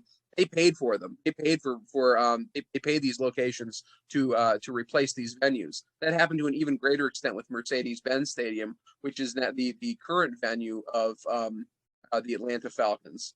Also, when hockey, the second iteration of hockey, the Atlanta Thrashers, threatened to move Atlanta, the mayor at the time was a guy named Kasim Reed, who ran again for it in the most recent election there. I mean, he certainly had struggles as mayor, but I think he showed a lot of foresight about hockey. He's like, my constituency in the city of Atlanta are not the people that are paying $150 to watch pro hockey. I'm not going to go to the mat to fight to keep an NHL team here. The people who I'm representing, they're not the ones who are paying that money to go to the Thrashers game. So I think to a great extent, the city leadership has become a lot more pragmatic in Atlanta. I wish that was the case in other cities, though, too. It's just this continuous arms race for stadiums, offering more and more and more to get pro sports teams in. Certainly, there are new funding mechanisms, a lot of ways to make it look like the public's not paying for it. It's a liquor tax. It's lottery tickets. It's rental cars. They find various ways to make it look like the municipality isn't paying for it, even though they are. And oftentimes, a lot of the taxation methods they put in place to do this are rather regressive. That if you were doing an income tax, who'd be paying for it would be very different than if it's a tax on liquor and lottery tickets, which is certainly not a very progressive way of doing your taxes. So I wish cities listened more. In terms of Tampa and Miami, I think one thing they particularly overlooked was the percentage of the population in both places on fixed incomes. The Rays actually television ratings are not bad. There's plenty of people down there who will watch them because they're on local TV, whether it's for mobility or financial issues, can't get into the stadium. I've been for work in Tampa a couple times and gone to the stadium. It's not the most attractive building. I think it's actually kind of a fun experience. I mean, for $10 you can get a ticket and something to eat. It's not a bad evening out, but not a very good long-term solution for big league baseball.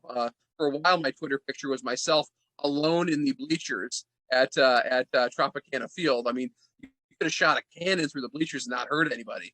It was, and there were like 800 people there, and they were all White Sox fans. It's a tough situation they had down there, and I agree with you completely. They didn't have a lot of insight into what they were doing. The first pro sports team in Tropicana Field, though, as Bruce knows, we've chatted about, is the Tampa Bay Lightning, because initially the Tampa Bay Lightning played at the State Fair. It was like a cow barn or something where they had their hockey team. Then they played at Tropicana in a baseball stadium. They set up a rink in the middle of it, and that was the home of hockey in Tampa. They're doing pretty well now, 25,000 a night too. Yes, it's been a tough situation down there. But thank you, Catherine. You know, one of the things that I found interesting, you were talking about Charlie Finley's saying, hey, this is a great site for a ballpark. Now, I just got finished with Finley Ball by Nancy Finley. Mm-hmm. And I didn't. Who's very nice. I've chatted with her a couple times. She's a delight. I've been communicating with her as well. We're trying to get her in to chat with our chapter. But I don't recall her mentioning much about her uncle's interest in Atlanta in the book. She talks about Denver and Louisville. Mm-hmm. I'm gonna have to go back and take a look. I don't recall her saying much about Atlanta, so I found that rather interesting. I checked that book out, and I don't recall it either. I think it was, in many ways, for Charlie Finley, it was a flight of fancy. I mean, this is a couple of weeks in the life of Charlie Finley, and he goes on and does a million other things. Yeah. So I think it was much more meaningful to Atlanta, who treated him as like Moses coming down with the 10 Commandments or something. The minute he said, "Hey, I'll build a stadium there." I mean, for one thing, he's a Southern guy. He was very excited to. He grew up in Alabama before moving to Gary, Indiana, where he spent most of his upbringing, and he was very excited to go get a bunch of barbecue and fried chicken and bring it back with him. He went to like 10 different places and had it brought in. He said, "Hey, yeah, I'll build a stadium there. Why not?" So I think Findlay may not have been quite as serious as Atlanta was about it. They were just so eager about the whole thing. The first time anybody, flashed them a smile, they were ready to go. Now, didn't attendance? I'm sorry, I gotta go, guys. Thank you for the presentations. Okay, Ray. Thanks, And Ray. thank you. Thanks for thank coming, you buddy. everything. There, Ray. Bye. Atlanta had the Braves had kind of a jump in attendance when Aaron was getting close. Now, didn't their attendance kind of peak at that time and then just cratered after 7:15? Well, it did during the 7:15 game. They had 46,000 people there when the game started. Aaron hits his home run. I think it was the third inning. Yeah. And by the end of the game, there's like 5,000 people there. But as many people I don't pointed remember out, that. I watched it on TV. as many people pointed out in the story, it was a school night. So, might as well leave history because you don't want to miss Wednesday school or whatever it is. That game was almost blacked out locally because they didn't sell out, because the idea for national broadcast is the game had to be a sellout. Show it. NBC gave them a special waiver to show that game locally because they wouldn't have otherwise made the exception in their other marketplaces. Attendance got a little better in late 73 and early 74, but for the season in 74, they drew like 850,000, despite having the greatest attraction in sports on their team. In late 73, as he's approaching the total two, you'd see this situation where there'd be 5,000 people climbing on each other's shoulders in right field to get the ball, and then the rest of the stadium was empty. So yeah, they had terrible attendance trouble throughout that era. The following year, 75, they barely even draw 500,000, which is really when the franchise bottoms out. This guy named Mike Holcomb, who's a really he's a longtime observer at Atlanta sports, went to a lot of games that summer, and people would just shout their name out over and over again, and you'd hear a guy go, "Barry Johnson," over and over again during the games in 75 because there's so few people there. Like, players would get startled in the field when Barry Johnson would yell his name at the games. Great stuff. Clayton, Yes. as you can see, I'm on my way through the book, so it's very good. Could you talk about the race relations in when Milwaukee Braves come over to Atlanta? I know there was some apprehension on some of the players' part, and didn't Hank Aaron kind of get a buy-in? Absolutely, that's a huge part of the story in the book. I mean, when the African American players in the Milwaukee Braves had been treated incredibly well in Milwaukee, Aaron in particular felt very comfortable and had made a great home with his family in the city. A guy who'd grown up in the South, he had no intention of moving back. He said, "I hope and pray we don't go," about the potential move to Atlanta, because he didn't want, he'd experienced segregation. He didn't want to have that be a part of his life, the lives of his children, the lives of his wife. Lee May, a guy, was probably the most dramatic about it, an outfielder for the Braves. He ends up getting traded a few months later when he gripes about the potential move. It's unclear if it was explicitly because of that. His career tended to fizzle down a little after that too. He got traded to Houston. So those two players in particular were certainly vocal about their opposition to the idea of moving to Atlanta. The local NAACP in Atlanta persuaded Aaron otherwise. I mean, Atlanta from the 1940s onward had been very different from the rest of the South. There was a court case in the late 40s which ended white-only voting in the state of Georgia, particularly in primaries, which enabled African Americans to radically expand the electorate, particularly in the city of Atlanta. They went from being like 3,000 Black registered voters to 40,000 overnight because of this legal change. And the governing coalition in the cities from the late 1940s onward is explicitly a biracial coalition of basically the entire Black electorate, which was roughly 35% of the population in the late 1940s, and then the white kind of business professional class. Collectively, they constituted the political majority in the city, that coalition. And they said things in Atlanta are not like things were in Alabama when you were a kid. And they brought them around and showed this large black upper middle class in the city, showed them that restaurants were desegregated, lunch counters desegregated, places of business were desegregated throughout the city. Aaron, at the end of the trip, is already looking for a house. When he takes this kind of junket down to Atlanta, he's already looking for a house in an affluent, predominantly black neighborhood in Atlanta. So he quickly saw how different Atlanta was from the rest of the Jim Crow South in this time period. And in many ways, I guess this is what really seals the Braves' move to Atlanta, I would say, because it shows that their African-American players were not going to face what one might have possibly expected in the Southeast at the time. That's not to say racial relations don't play a profound role in the support the Braves received during their time in town. I think they certainly did. But in terms of just the actual dealing with segregation, the city of Atlanta itself had largely, in a legal sense, desegregated in the time, even if the region itself was kind of de facto resegregating during the process of this book, as I talk about in great detail. I hope that answers your question. Thank you very much. You're welcome. Bob. Yeah, thank you very much. This was excellent. Thank you for the presentation. I've got another book I got to go get. So that's sounds very interesting.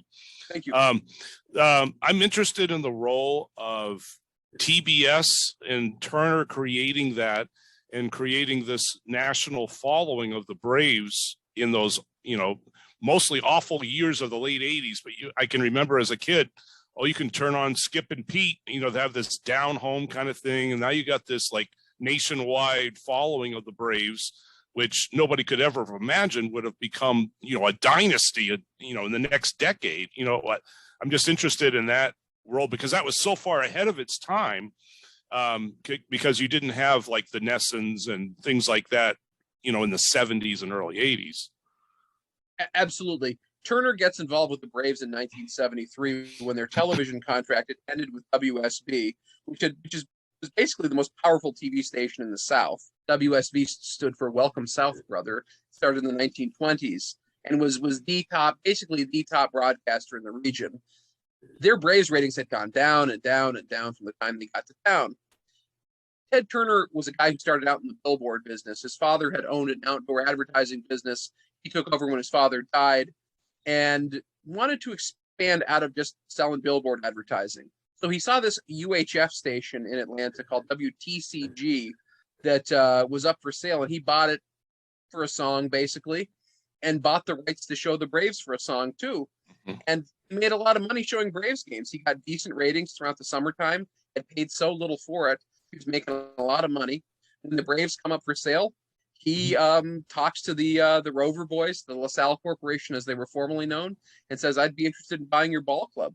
There'd been talk of the Braves splitting the season with New Orleans, playing half the games in the Superdome, playing half of them in Atlanta. Wow. There was talk of them moving to Toronto, talk of them moving to Seattle. And that's certainly not idle stuff because those are the next two American League expansion cities.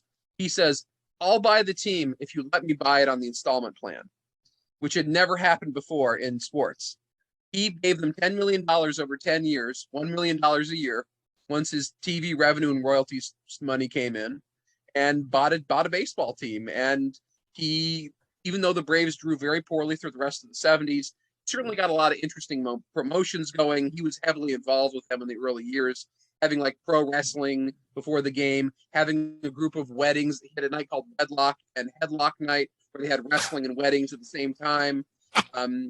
He would have a race where he'd roll a peanut down the third base line and his face would be all bloody by the time he got the peanut home. He'd be racing against one of their players kind of thing. When the Braves hit a home run, he'd jump out of the stands and go give somebody a high five at home plate. Stuff like this, just to get people excited and interested about the team. He loses money for a bunch of years on the Braves in terms of just the day-to-day operation of the team, which continues to draw poorly, but it makes money for his TV station. He's got wrestling on TV. He's got the Hawks. He's got the Braves. He's got Andy of Mayberry. And that was a winning formula with TBS becoming this national broadcaster. And HBO is the first station that really gets the whole satellite stuff going in terms of TV. He's the second one. He imitates what HBO had done to being a national broadcaster. And suddenly the Braves are by the early 80s, are the most popular team in Bismarck, North Dakota, and Reno, Nevada, and Anchorage, Alaska, because of cable television growing. And in particular, that 82 Braves team that comes out of nowhere and wins the NL West, winning their first 13 games in a row to start the season, is what really cements the whole Braves America's team thing. And even though they struggle throughout the decade, they become a nationally established brand that summer when they end up winning that divisional race in the NL West. And I'm probably the most pro Dale Murphy for the Hall of Fame person. And I think it has almost not, and my argument is not about statistics or anything. I would argue that Dale Murphy is the first TV star of the cable television era because they built their entire broadcast around Dale Murphy. You watch a Braves game, he's like 6 batters away from coming up next inning. Dale Murphy, maybe. Like the whole presentation of that team was built around building the star up. Who I think probably having more people watching him play baseball during the 1980s than any other player in the country. I mean, obviously he's a 2-time MVP and was a great player. I think his cultural significance extends even far beyond his significance as a player. So I think that's essentially the story of how TBS becomes TBS in this home for baseball, and also building a home for the Braves. I heard from many Braves fans of the era that they would be told to go sit behind home plate so it looked like there was a crowd at these games. Like, oh man, what a hot ticket. I can't wait to get down to Atlanta. It was sort of like, did anyone watch C-SPAN during the 1980s at all? They would, some Yahoo would go and talk for an hour in front of Congress, and it would be like at 2 a.m. and there was nobody there. And you figured it was like all of Congress watching this guy, his major address. But it was just batting practice for these guys and a way to get themselves over with a national audience. The Braves basically did the same thing those kind of congressmen did on C-SPAN to make it seem like they had this huge audience for what they were doing when they really didn't.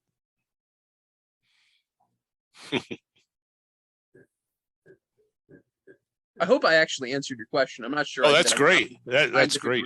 I wrote the SABR bio of Pete Van Wieren, and so I got into some of that and started thinking about that role of becoming this, Braves Nation kind of thing, and for me, I'm a Red Sox fan, but for me, those guys are the voice of baseball as much as anybody. Because I grew up watching TBS, watching McCarver on WWOR, watching the Mets games, watching Rizzuto on PIX. So whatever was available on, over the air TV or basic cable, that was the baseball I watched as a kid. Yeah.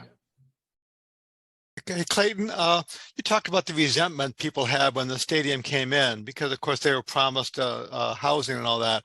Did you see that in other other stadiums? And if so, did the attitudes ever change? Did people ever begin to embrace the stadium? I don't know that any of the downtown Atlanta stadiums ever got embraced either by the predominantly African-American residents around them or suburban fans who always kind of hated those stadiums and hated going to them is my impression. Okay. In terms of the Omni is a little bit different. There was a derelict train yard that had just been sitting there for decades that Cousins bought and leveled and turned into the Omni. So that wasn't really displacing people. But during urban renewal, 67,000 people in a city of 500,000 were forced to move. I mean, like what Robert Caro talks about in The Power Broker with Robert Moses in the Bronx and Upper Manhattan and stuff. Atlanta has the same thing going on. So these unelected civic officials just remake the city by the snap of their fingers. I mean, it's horrific stuff that power of eminent domain had on so many people's lives in these era. Okay, thank you. Just wondering. Thought I'd hop in with a question that's really a through line question. So I invite Bob, Clayton, you both to answer this because it's something that I see as a similarity in your work that has nothing to do with the dubious franchise that is the Braves, the Bees. Might have been 6 other things. It's been in Milwaukee. It's been in Atlanta. It's been in Boston. They probably had a couple weeks in South Bend. Who knows? So the through line that I saw in your 2 amazing stories that you both put out there is about expectation and reality. And in both books under discussion today, there are expressed interests of Ruth to become a manager and Atlanta City Fathers to make a major league city. I want to know, as authors, in what ways do these unfulfilled desires inform your approach to the subject? Do you see it through the prism of Mayor Ivan, can't remember his last name. Do you see it through the prism of Ruth saying, God, I got to get a job. I got to get out of the house. I'm beat up. I'm old. I'm drunk. I don't have a lot going right now in the tank, but boy, if I could just manage a team. What do those unfulfilled desires do to you, the author, when you're approaching a subject like this? That's a great question. I'd say, Johnny, to me, Ivan Allen's kind of the protagonist of the book. He's the guy who makes this happen. He's the guy, it's his vision. And in many ways, I think he's very disappointed by what turns out. He sees the success in simply getting the teams, but he envisioned these as a source of civic unity, a sense of mutuality in Atlanta that never really happened. And the teams, I would say at this point, are sort of like any other consumer product there. They're not regarded like the Yankees are in New York or the Red Sox in Boston, or certainly the Packers are in Green Bay. It's not this long tenured civic institution where dad took me to the games and his dad took me to the games and his dad took me to the games. It's more one of many options in the region how one can spend their free time. And I think that's unfortunate. I think a lot of people look at the title of my book and see it as a very negative take on the city. I don't intend it that way at all. It was more, the title comes from a guy named Louis Grizzard, who was a columnist in the 70s in Atlanta, to describe the futility of the city's first years in pro sports. To me, there's a degree of tragedy to it. I feel sorry for some of these early civic leaders. Their optimism and enthusiasm for making something happen. I have great admiration for the way they pursued this civic luxury they thought was meaningful. They couldn't have pursued it with any more vigor than they did. So I guess in a way I do have a lot of admiration for a lot of the figures I cover in my book.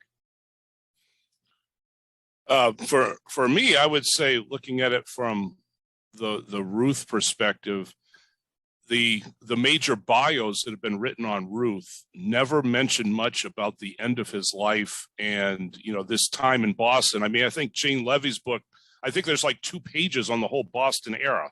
And, usually those are the things that do get skipped. We know a lot about, Babe Ruth as the troublemaker kid in Baltimore and growing up over the saloon and things like that, because we love the story of rags to riches or starting out poor and moving yourself up and becoming a star.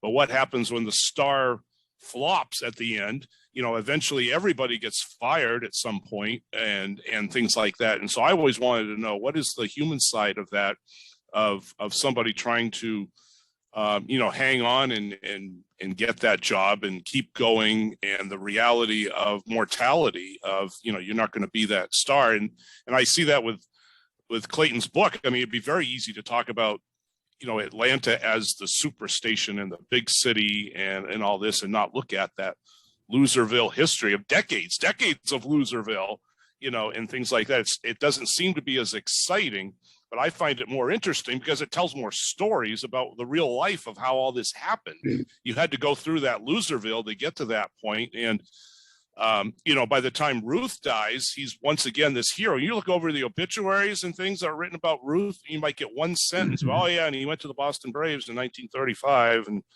there wasn't much about that. I always want to know what's the story behind that really human story of failure and trying to come back and realizing you can't do what you used to do. Bob, your book reminds me of an ESPN 30 for 30 that came out quite a few years ago now, called Muhammad and Larry, about Muhammad Ali's last fight against Larry Holmes. And he's just trying to hang on and retain the sense of being a great fighter, kind of a lion in winter story. And I had a friend a while back who's a high school teacher looking for a book about sports, about a guy trying to hang on at the end of his career. And now I have a specific book to recommend about that. Because I told him, show your class Muhammad and Larry. The perfect book for it has been written by you. That's good. I haven't seen that 30 for 30. I have to look into that because that sounds really good. It's very sad. Very sad. Yeah. Clayton, I have a question about the present. So after the Braves have had a lot of success since the early 90s, right? They went to several championships. They won two World Series if you count 2021. Has that changed anything in the city? Like, I know they've had 2 ballparks since Fulton County. They had Turner Field, right? And then they have the new one, Truist, or relatively new. Were those two, especially Truist, is that a result of the success the Braves have had? Has the success changed anything? To some extent, it did. I mean, the attendance eventually flatlined, despite you have the 91 season where they come out of nowhere, they win the NL West. They have that, I think, the best World Series. I'm a little too young to remember 75. I feel like the 91 series is the best World Series I've ever seen. I mean, that Game 7 is just such a gem. But I'm also somebody who doesn't like the DH, so I like those low-scoring grind them out kind of games. There was a huge uptick in attendance for the Braves in the 90s. You also have the enthusiasm of having the Olympics there in 96. That's what Turner Field comes out of. It was the Olympic Stadium for that era. The Braves are only there for 20 years, though, from 1997 to 2016. I think the Braves would have probably moved out of the center city of Atlanta earlier if it wasn't for the Olympic thing. It was just convenient. There was a stadium built next door, which becomes their new home. Because there had been great displeasure with Atlanta Fulton County Stadium from basically the day it opened. The new stadium in many ways fits their fan base a lot better, which is largely suburban. When the Braves secretly negotiated this stadium and then announced, hey, we're going to build a new stadium in Cobb County, they released a map with where their season ticket holders were. And they were all right around the stadium. In many ways, it makes sense as a location for their ballpark in terms of who their regular base of support is. So I think things have gotten better. I would say since the Braves have been so good in recent years and you have a brand new ballpark, it's tough to say how it's going to turn out, if it will just be this kind of honeymoon effect or will it be a long-term, durable success at the stadium. There's certainly a lot more amenities around it. There's a lot of kind of shopping mall razzmatazz around the new ballpark and stuff in a way there wasn't with the two previous stadiums, which were just kind of plopped among some interstates and there were basically no amenities around it. You had to go a mile to get really to stay somewhere to get something to eat. They were just an island unto themselves. So I think there's a great chance for it to succeed. But in many ways, I kind of expect the existing market dynamics of Atlanta to prevail there in terms of it being a very suburban kind of consumer-oriented city where these teams, when they're good, are going to draw well, and when they aren't, it's not going to be so hot, is what I expect. But I don't know that. I mean, I'm a historian. I'm not a very, historians are often very bad at predicting the future. And I'm, as my gambling receipts can say, very bad at predicting the future. So. Clayton, I have a question on what the view was from the outside before Atlanta became a major league city. So are you wearing a Braves shirt, by the way? Are you wearing no, this is a Royals jersey. So. Oh, I was thinking it was like a powder blue. Oh, yeah, it looks like from the Superstation era, Dale Murphy. The view from the outside of Atlanta, because you commented that the mayor was determined to make Atlanta a pro sports city. They went out, they took the Braves, they took the Hawks. Were leagues looking to expand to Atlanta? Was it on their radar, or was it a case that Atlanta basically did this on its own and the leagues essentially consented to it? I think Atlanta created a lot of momentum for themselves by telling people Atlanta has a momentum. I know of no city that's ever been nearly as good at selling itself and hyping itself as Atlanta does. No matter what's going on there, we're a city on the make. We're the city too busy to hate. We're the next great international city. They're great at selling themselves to the world. And I think the pro sports leagues eventually listened to them once they were willing to build stadiums. I mean, in the case of the Braves, they promised to build a stadium to get a team. With football, you look at Atlanta, you couldn't have had a much better football marketplace than a city with so much high school and pro football. The NFL, the AFL didn't give them the time of day until they were building a stadium. The minute they started building it, though, the two leagues fought it out tooth and nail for Atlanta, sending competing junkets down to the city, having competing ownership groups fighting it out for the stadium. So I think once Atlanta showed that they convinced a league to put a team there and build the stadium, and everybody was interested. And I think it's a bit of a chicken or the egg kind of thing in terms of other cities. I think because they so closely emulated what Atlanta did in terms of building stadiums and stuff, that the other cities were willing to spend money and the other leagues became increasingly willing to expand as a result of it. I think in a broader sense, though, the expansion of pro sports was almost inevitable. As the country's center of gravity shifted to the South and West, the idea that those places were not going to have major pro sports teams didn't make a lot of sense. There's a lot of people in the Southeast. There's a lot of people in California. There's a lot of people in Texas who had some disposable income who wanted sports. I mean, I think it was almost inevitable pro sports was going to get there. I think in many ways Atlanta hastened the process. If that makes sense. It does. Thank you. You're welcome. Roderick has a good comment in the chat. He says, can you tell something of the story of Bill Lucas, the all but forgotten first African-American GM in baseball? I am really ignorant of his story. I would defer to other people on that. I mean, his basic bio I'm familiar with, but I don't know the story of that very well. I will say, I mean, Ted Turner was probably the most progressive owner in baseball for much of his era. I mean, certainly Hank Aaron was really kind of cast out by the previous ownership group. I mean, they ended up trading him. He wanted to be the manager or have some prominent role in scouting or something. And they wanted to give him this very ceremonial, go shake hands and, go to public events kind of role. Aaron had no interest in that. So he ends up getting traded to the Brewers. The year after Aaron leaves, there was talk of having an exhibition game in Atlanta between the Brewers and the Braves, sort of to celebrate the end of his career. They sold something like 200 advance tickets and canceled the game because there was so little interest in it. Because nobody cared in Atlanta. I didn't know that. And Aaron kind of resented the Braves organization for a while until Turner came in. Turner very much embraces the legacy of 715, brings him on in a very prominent role in their scouting organization. And Aaron very much embraced the Braves under Turner because Turner embraced him and was very proud of the legacy they built there. So in terms of Bill Lucas, I really can't speak to that story very well. I'm sure there's lots of great stuff out there, though. All right, so now I'm going to springboard off that comment you just made, because it was my understanding as a kid that Aaron asked to be traded to Milwaukee to finish out his career where it started. Is that a misconception? No, that's true. But initially he had talked about retiring and either becoming a manager or taking on some prominent role in the scouting organization. But the Braves organization really showed no interest in that. And he was also dismayed how bad attendance got. I mean, he has the night he breaks the record. There's 47-something thousand people. Within 3 nights, there's 3,000 people at the game watching the new home run king. I mean, his last home game in Atlanta drew 1,362 fans. I mean, it was a Friday night with high school football, so dozens of parallels. Yeah, it's his later years in Atlanta are just nuts. There's some interesting parallels between Ruth and Aaron there. Very much so. I was thinking that as Bob was talking too. Yeah. Sorry, Clayton.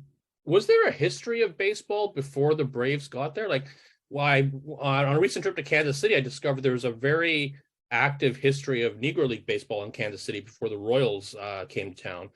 Was there a similar history of baseball, either Negro Leagues or major leagues in Atlanta? Yes, I mean, there's certainly a history of both. The Atlanta Crackers had been there since the 19th century, were a team in the Southern League, which eventually becomes AA.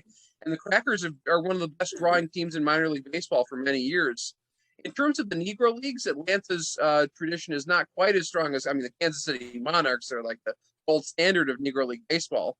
In the Negro Southern League, which is more of a minor league to my understanding, the Atlanta Black Crackers, who shared a park with the Crackers, were a fairly prominent team for a while in the 30s and 40s, though certainly nothing like the Kansas City Monarchs. But the Atlanta Crackers, the white team in the Southern League, were a very popular club in the 40s and into the 50s. It's really a few different factors that lead to the decline of the Crackers, one of which is simply the decline of minor league baseball in general as pro baseball expands, as it becomes more available on television. A lot of the minor leagues itself contract and get a lot weaker during this era. Secondly, the Southern League was a segregated baseball league. It's throughout much of its history, and the big leagues couldn't work with that as baseball integrated. So the Southern League withered away, and the Crackers end up part of the rest of organized minor league baseball. And just by that time, the early '60s aren't nearly as good of a draw. The Atlanta Crackers actually had both good black and white support in Atlanta for much of their history. Before Atlanta fully desegregated, there was a quote unquote colored section in the Atlanta Crackers bleachers that very frequently drew very well. The Crackers actually played exhibition games against the integrated Brooklyn Dodgers team in the early 1950s in Atlanta that drew great crowds with Jackie Robinson and Campanella and Don Newcomb and stuff playing there, and they played to an integrated audience in Atlanta. So the Crackers had a very strong history in Atlanta before the Braves get there. In the 1965 lame duck season, the Crackers actually play their season at Atlanta Stadium to very sparse crowds because the city had certainly moved on. That we're a major league town now. We don't need this minor league baseball kind of thing. But yeah, Atlanta had a very strong baseball tradition in minor league baseball. That's a great question. Thank you so much. Anything else today, everybody? All right. Well then, Want to thank everybody for coming to the Northern New England chapter's first SABR Day. This has been a really fantastic way to start getting ready for the 2023 baseball season. I really want to thank Bob and Clayton for presenting today. It has been an absolute pleasure and a delight. Great stuff, guys. Thank you so much for presenting. Thank you. Great price on Amazon right now for Loserville. Email me. I'll be happy to send you a book if you buy a book. There you go. There you go. I expect every runner right out the Amazon buy that book today. There it is. There it is. Yep. Johnny's got it up on the screen now. There you go. Hey, we're going to meet again Monday night, February 6th on Zoom at 7 o'clock. Real casual baseball talk, trivia night. Thought we'd have a little fun after our formal meeting today. Should be a great time. You can register for that online. If you have any questions, send me an email. But happy SABR Day, everybody. Thanks for coming. Really appreciate it. We'll see you down the road. Thank you. Bye. Thank you. Bye. Have a great day, everybody. Thank you. Bye-bye.